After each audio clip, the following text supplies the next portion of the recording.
So on the top of Daf Vav Amid Beis, Elolav, you can't tell me that the Mishnah is telling me that which I know explicitly from the Torah, that a Tamei Mes is Tamei Shivas Yomim and a Bol Nida is Tamei Shivas Yomim, but rather Litvilasan. By process of elimination, it must be that the Mishnah is teaching me that a Bol Nida is Tovel B'Yom, just like a Tamei Mes is Tovel B'Yom. On the seventh day, he doesn't have to wait until the eighth day.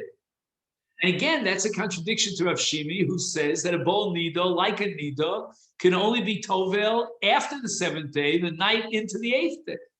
Look, the Gemara says we can refute this right. And the Mishnah doesn't necessarily have to be talking about tevilah. The olam l'tumasim. You'll ask me, what's the chiddush over here? Are you just repeating what we know from the Torah? Seifa itzrich. Let's read the end of the Mishnah. The Mishnah tells us in the Sefer, Ela shechamur mimenu boel nida, that although boel nida le'inyan tuma is as chamur as a tamei mes is concerned, but you know what? In one dimension, a boel nida has a severity of tuma that exceeds that of a tamei mes. How so? Shevetame mishkav umoshav, that like a nida, a boel nida has the additional dimension of tuma in terms of mishkav umoshav, which means that whatever he sits upon, it could be 10 mattresses, one on top of the other, like the princess and the pea, then everything straight up and down becomes tummy, even though he didn't have any direct contact with anything on the bottom.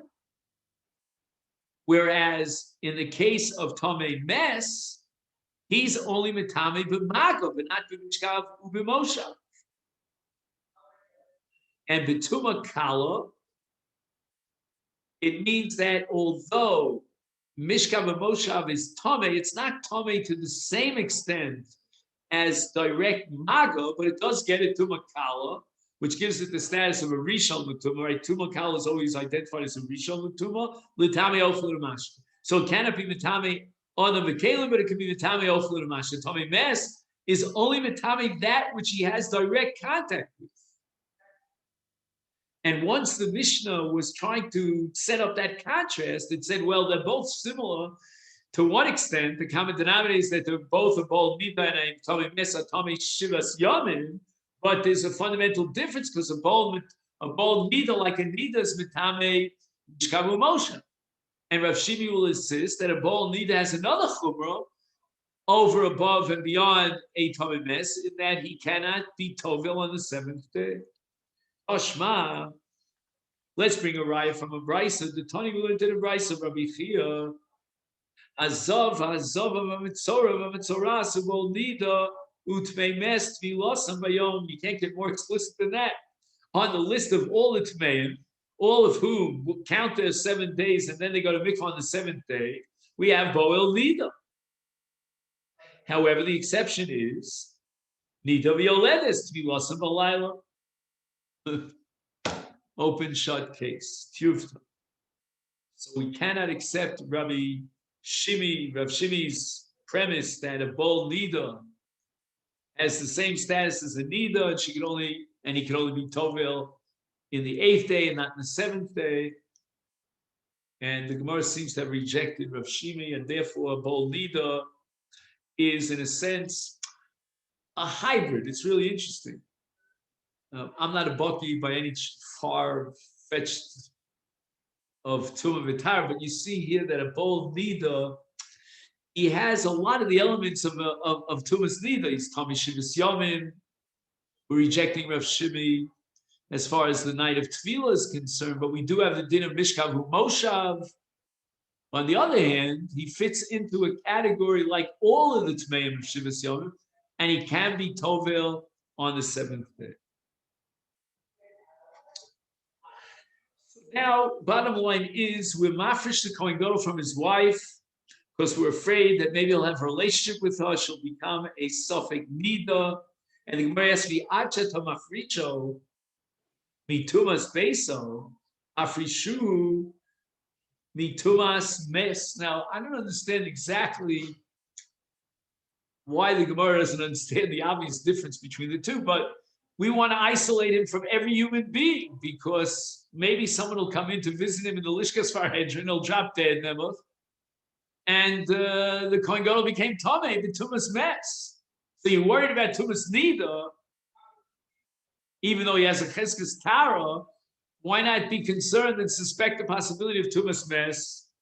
Omrav Tachlifa Avud Ravuna, Mishpei Rav is also Meres Tumas Mes Hutrahi Bitzibur, meaning in the worst case scenario, let's say somebody never died in the Lishka Safar Hedge.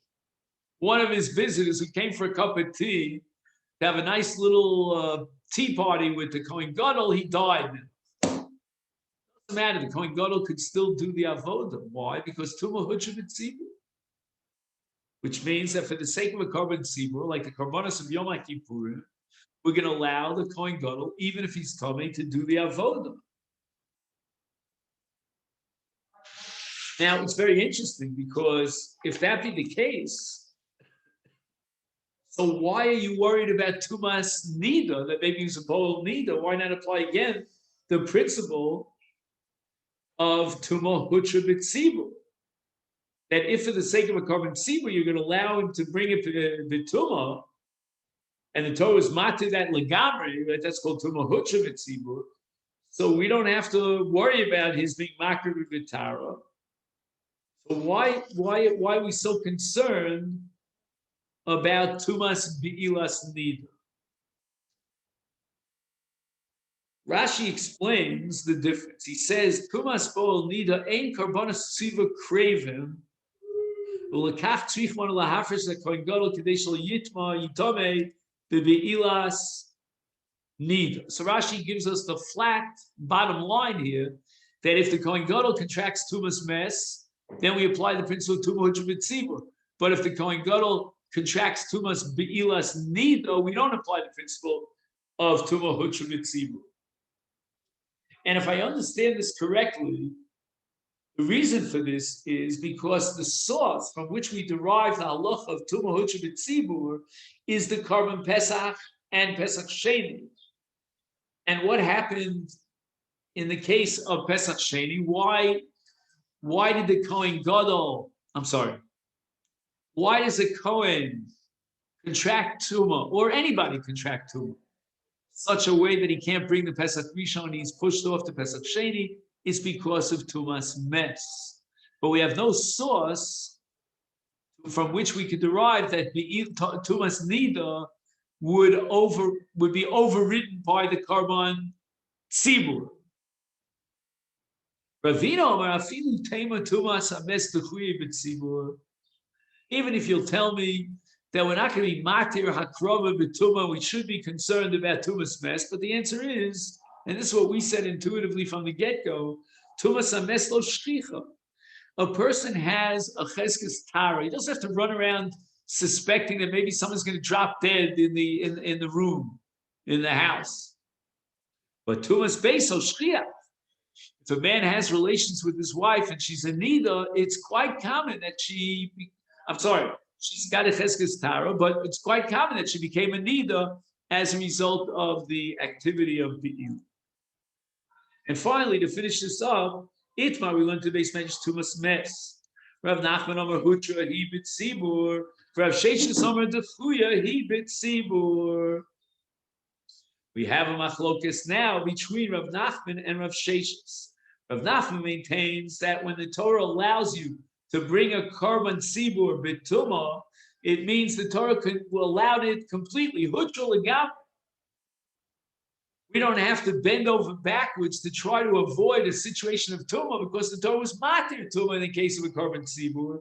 Again, we'll see later on. That's only if it has a kvir zman, if it's immediately urgent. Rav Sheshes holds dechuya b'tzibur, which means we have to do whatever we can to try to avoid bringing a korban b'tumah. If less breira and there's no choice, then the Torah allows you to violate the tumah in karbanos and bring the korban b'tumah. And now the Gemara is going to go on and clarify the nafkaminas between these two positions. Okay, then that's where we're going to stop for today. No problem.